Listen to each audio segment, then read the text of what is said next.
बिस्मिल्लाहि वस्सलातु वस्सलामु अला अशरफिल अंबियाई वल मुरसलीन अम्मा बाद।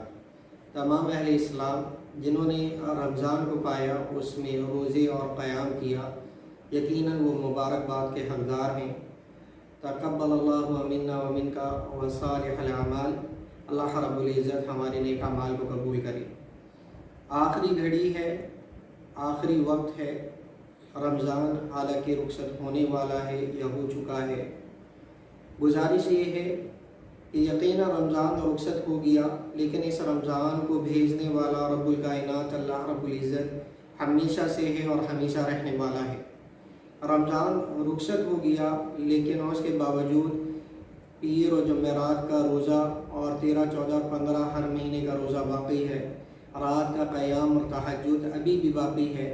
रमज़ान रुखसत हो गया, लेकिन अल्लाह रब्बुल इज़्ज़त अभी भी आखिरी पहर के अंदर निदाएँ लगा रहा है कि कौन है जो हमसे मग़फ़िरत का तलबगार हो, हम उसकी मग़फ़िरत करें। तमाम बातों का ख़ुलासा ये है कि ये जो ताल्लुक़ इबादत के ज़रिए से और कुरान मजीद की तिलावत के ज़रिए से अल्लाह ताला के साथ जुड़ा है, इस कुरान मजीद को जुज़दान में लपेट कर ऊँची जगह पे ना रखिएगा, और ये जो मज़बूत ताल्लुक़ बन गया है इसे ख़त्म ना होने दीजिएगा, और इसी तरह इबादत कीजिएगा जिस तरह आपने रमज़ान में की, और रमज़ान के बाद भी आप इस इबादत को मुस्तकिल मिजाजी से ज़रूर कीजिएगा। आखिरी बात यह है कि ईद उल फितर का मौका है, ईद का मौका है। जो मुसलमान